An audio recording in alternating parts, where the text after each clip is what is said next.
Salut! On se retrouve aujourd'hui pour parler de la deuxième recette de cosmétiques maison. Et aujourd'hui on va parler du démaquillant. Ce démaquillant, il va pouvoir enlever tous les types de maquillage, waterproof, non waterproof, les yeux, le teint, les lèvres, tout type de maquillage, ça s'enlèvera et ce sera super efficace. Et c'est sûrement la recette la plus simple que je vais vous présenter de toutes les recettes puisqu'il n'y a pas besoin de chauffer, il y a juste besoin de mélanger les ingrédients et c'est bon. Ce démaquillant, vous pourrez le faire adapter à vos envies et à vos besoins puisqu'en fait il va falloir suivre la recette de base, donc avec les proportions à mettre qu'il faut respecter, mais après vous mettez ce que vous voulez dedans au niveau de chaque phase. Donc en fait ce démaquillant doit être composé de 3 choses principalement. Donc une phase aqueuse, une phase huileuse et un conservateur. La phase huileuse, elle va avoir l'action démaquillante et la phase aqueuse, elle va avoir l'action d'hydrater votre peau lorsque vous vous démaquillez. On va voir tout de suite quels sont les composés que vous pouvez mettre dans chacune des deux phases. Donc d'abord la phase aqueuse. Donc vous pouvez tout simplement mettre de l'eau minérale ou alors vous pouvez aussi mettre des hydrolats. Les hydrolats sont appelés aussi eau aromatique puisque c'est de l'eau qui va quand même contenir une infime partie d'huile essentielle et donc qui peut avoir des propriétés intéressantes pour la peau, les cheveux, en cosmétique en général. Ces hydrolats, il en existe de toutes sortes, qui ont des vertus très différentes. Je vous mets juste après les différents types de peau, avec les hydrolats qui peuvent être adaptés en fonction de votre type de peau,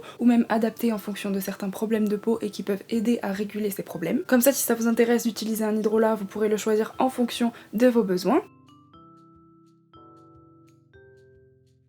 Ensuite, il y a la phase huileuse. Donc dans la phase huileuse, on va mettre soit des huiles végétales ou alors des beurres végétaux. La différence entre les deux, c'est que dans les beurres végétaux, il y a beaucoup plus d'acides gras dits saturés, ce qui fait qu'un beurre végétal va être beaucoup plus solide qu'une huile végétale simple. Pour les huiles végétales, il en existe de toutes sortes et pour tout type de peau ou tout problème de peau. Il y a par exemple l'huile d'olive que vous avez sûrement dans votre cuisine, l'huile de coco, l'huile de jojoba et les beurres végétaux, il en existe aussi de très connus comme le beurre de karité ou le beurre de cacao par exemple. Je vous mets aussi une fiche récap juste après des différentes propriétés que peuvent avoir certaines huiles ou certains beurres végétaux en fonction des types de peau ou des problèmes de peau potentiels que vous pouvez avoir.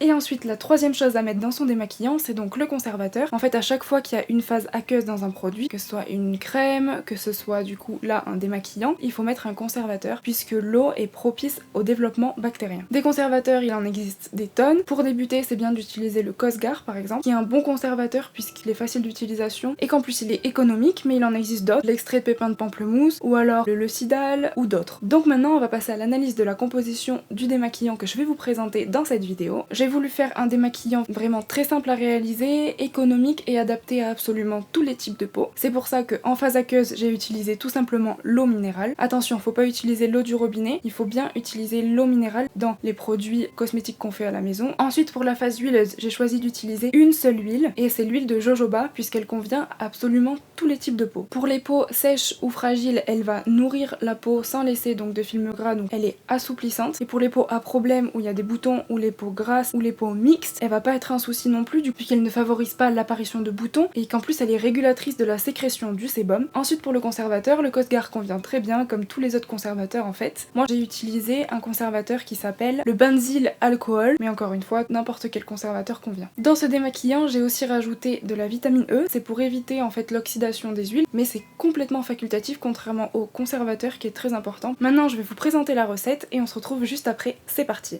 Au niveau du matériel, vous aurez besoin d'un bol, d'une balance si vous en avez une, d'une cuillère à café, d'un contenant pour mettre votre démaquillant et d'alcool pour désinfecter. Pour les ingrédients, vous aurez besoin d'eau minérale que vous pouvez, avant de l'utiliser en tant qu'ingrédient, faire bouillir pour éliminer le plus de bactéries possible déjà présentes, d'huile de jojoba, d'un conservateur et de vitamine E, sachant que c'est facultatif. Vous pouvez bien sûr remplacer l'eau minérale par un hydrolat et l'huile végétale de jojoba par d'autres huiles végétales. Voici une fiche qui résume le nombre de gouttes à mettre en fonction du conservateur que vous voulez mettre et en fonction du volume de démaquillant que vous allez faire au final. Je vous conseille vraiment de mettre du Cosgar pour débuter.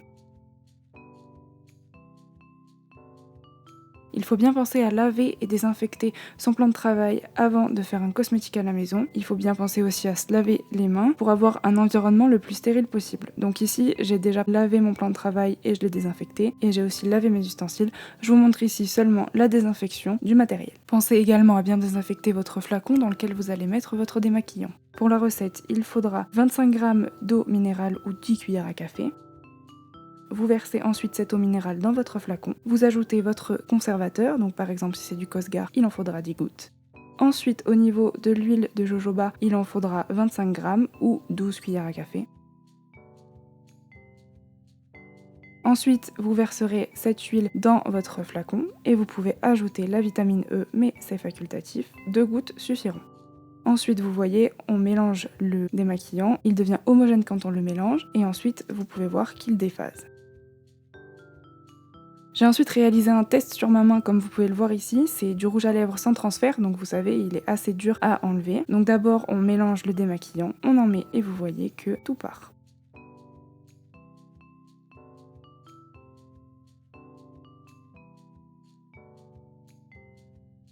Voilà pour la recette de ce démaquillant, vous avez pu voir sur la petite démo en fin de recette que je vous ai fait qui fonctionne super bien pour enlever tout type de maquillage, même les plus tenaces. Pour l'utiliser, il faut bien penser à secouer le flacon avant de l'utiliser. Ensuite, vous vous démaquillez. Et donc forcément, vu qu'il y a de l'huile, et c'est ça qui a l'action démaquillante, vous allez avoir de l'huile sur votre visage, donc il vous suffira de vous essuyer le visage ou tout simplement procéder au nettoyage de votre peau juste après pour enlever les excédents d'huile qui peuvent rester sur votre peau. N'oubliez pas, comme je l'ai dit dans ma première vidéo du déodorant, d'effectuer après chaque cosmétique que vous faites à la maison un test dans le pli du coude. Vous mettez un peu de votre produit dans votre pli du coude, vous attendez 48 heures voir si vous avez une réaction allergique dans cette zone là ou pas avant de pouvoir l'utiliser sur votre visage, et ça pour tous les cosmétiques maison. Pour le prix, il va vous coûter environ 2 € si on prend large d'ailleurs, et pour 50 ml, ce qui est vraiment très correct pour un démaquillant. Pour la conservation, il faut faire attention vu qu'il y a donc une phase aqueuse. Un produit où il y a une phase aqueuse en dehors du frigo, ça se conserve vraiment pas plus qu'un mois, et si c'est mis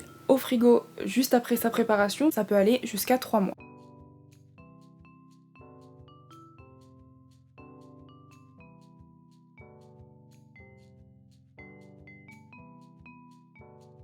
Ensuite, comme à chaque fin de vidéo, je vous donne une alternative avec un seul ingrédient qui peut remplacer l'effet du produit concerné. Donc ici, pour avoir l'effet d'un démaquillant, vous pouvez utiliser tout simplement de l'huile végétale. C'est super efficace, n'importe quel maquillage, j'ai jamais eu de soucis. Sachez que toutes les huiles démaquillent, après il suffit de choisir celle qui vous convient le mieux en fonction de votre type de peau. Les beurres végétaux démaquillent aussi très bien, mais par contre c'est plus épais, l'effet est plus gras. Donc voilà, c'est la fin de cette vidéo, j'espère qu'elle vous a plu, j'espère que vous kifferez faire votre démaquillant à la maison ou tout simplement utiliser une huile végétale pour vous démaquiller. N'hésitez pas à partager ma vidéo si elle vous a plu. N'hésitez pas non plus à aller faire un tour sur l'Insta qui s'affiche juste ici sur votre écran. Sur cet Insta, vous pourrez voir toutes les photos des cosmétiques maison que je présente dans mes recettes sur YouTube. Et il y a toujours les photos des cosmétiques maison avant que la recette sorte sur YouTube, donc ça fait un espèce de teasing. Donc n'hésitez pas à aller y faire un tour, à vous abonner si ça vous intéresse. Et surtout, n'oubliez pas de vous abonner à cette chaîne pour ne rater aucune des prochaines recettes de cosmétiques maison. Allez, bye bye!